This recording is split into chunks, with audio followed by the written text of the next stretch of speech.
Thank you to Nintendo for providing me the game to make this review possible. Donkey Kong Country Returns HD is the latest port of a classic game last seen on Wii, and it is developed and published by Nintendo. With this game having previously been released on 3 other systems, Nintendo decided, hey, everyone loves Donkey Kong, so let's re-release it once again, why not? But was it a wise decision to release this title in the twilight years of Switch, or should it have been one of those titles best left to our nostalgia? Only one way to find out, so let's go ape! Gameplay. Donkey Kong has been through a lot in the last decade, whether it's getting a starring role in the Super Mario Bros. Movie, getting a revamped look in the potential Mario Kart 9 that we saw in the Nintendo Switch 2 trailer, which, looking at him, what's wrong with his eyes? Bro's looking like he hasn't gotten an ounce of sleep since the days of stressing over catching his falling father after Mario tried to enslave him because Cranky was holding Pauline hostage. Chill, bro. Mario's a nice guy now, even has his medical license. So rest easy, 8-Boy, you're finally safe.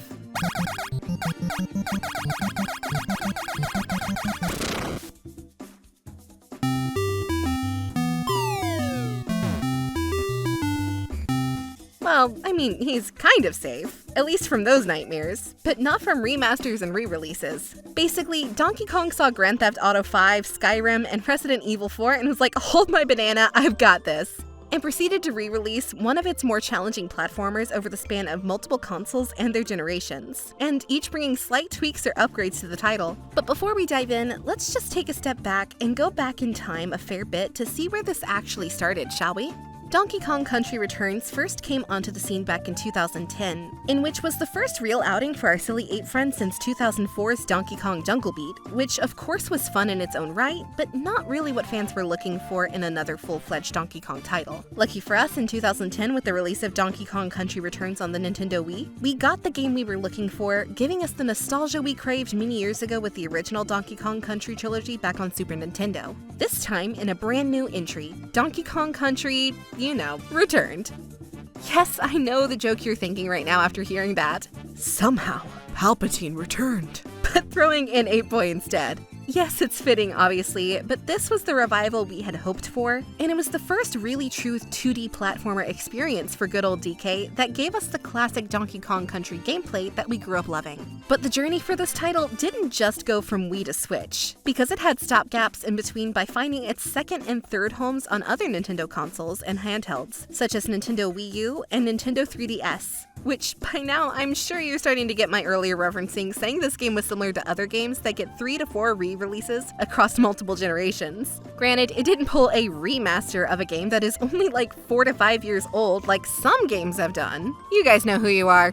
But the wait between releases and re-releases feels somewhat justified, given that this game is an updated Wii title, but with high-definition graphics. Nintendo has had a good track record, honestly, for this gen of remasters living up to their hype, so this version definitely piqued my interest, to say the least.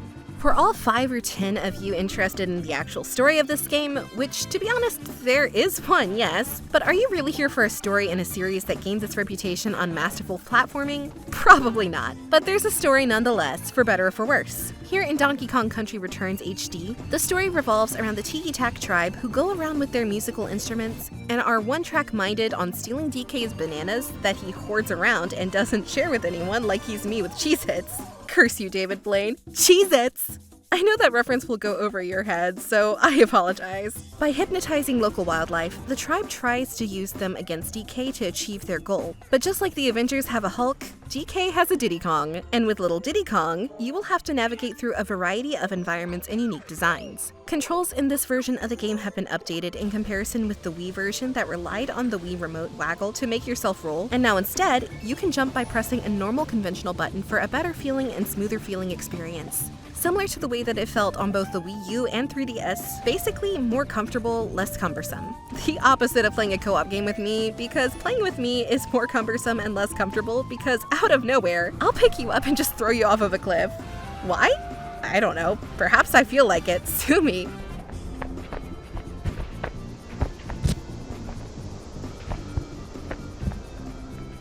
But before I get to the positives this title has, which it has many of them, I want to get the negatives out of the way since you start noticing them right away. Rather than later on in the game, like other titles, have issues with mechanics like blowing that is mandatory in order to interact with certain elements, which is honestly pretty confusing to be honest. This was omitted from the game's sequel, Tropical Freeze, and this remaster and HD version comes even later after that, so why couldn't more modern tweaks be made to this version of the game that are in line with Tropical Freeze? It personally makes no sense to me, but it's not a deal breaker overall, like if you told me I couldn't adopt Kirby if he was real. Don't you dare ruin my dreams! But those minor flaws pushed to the side, and more on the positive end, Donkey Kong Country Returns HD remains just as good as it did on the Wii.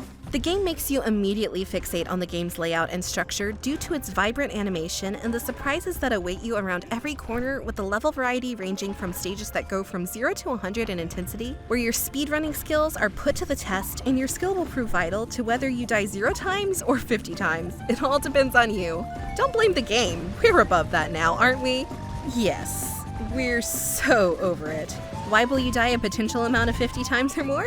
Simple. It's because of the difficulty spikes that can occur in this game that don't pull their punches and purposefully attempt to kick your butt whenever it wants to, just like the classic trilogy did in its own right. Granted, if you're someone who prefers your handheld like in a Kirby game, like South Park says, you're gonna have a bad time. And you possibly might be irked or deterred from wanting to play because this game don't play. Okay, stop your whining, kid. You're making my eardrums bleed just like Baby Mario and Yoshi's Island. For the people that have a tough time, Cranky Kong offers his help with his shop and provides you items to aid in your quest, alongside a new difficulty setting that gives you an extra piece of health for both DK and Diddy that makes things just a tad bit more easier, but not by a whole lot. Better than nothing, I guess. Small change can definitely be good change for the more casual player or even your children. Swinging, bouncing, throwing items, riding minecarts all feels amazing, and alongside the addicting soundtrack, makes each level bob your head to the beat and time your jumps appropriately to the beat, even if it doesn't call for it. Isn't that right, Donkey Boy? EK, you jerk!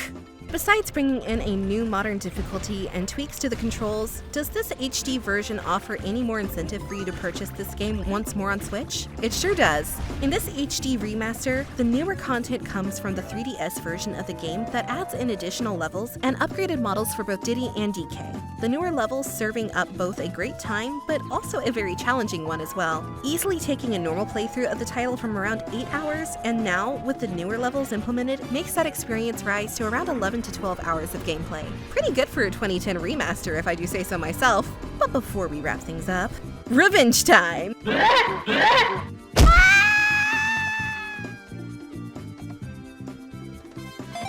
Looks like Game & Chicken's blasting off again!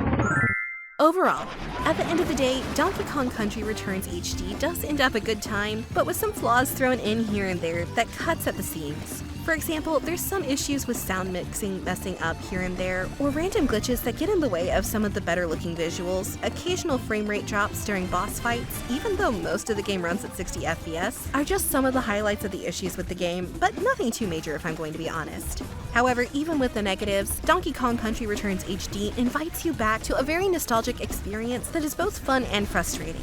Clever level design, variety of environments that all feel unique, boss fights that keep you guessing, new levels added to the 3DS version to increase gameplay longevity, etc, etc. It's just a blast. Now the real question is, should you buy it if you already own or played the previous editions? Honestly, that's a tough one. Do I feel a platform of this caliber is worth its price? Absolutely. But unless you're a super hardcore DK fan or just want pretty graphics, then it might not be for you. But thinking about people that have never played this title before, then I definitely recommend picking it up and giving it a try. I don't think you'll regret it, flaws and all. So with all that having been said, my verdict is clear. Game & Chick says bye now.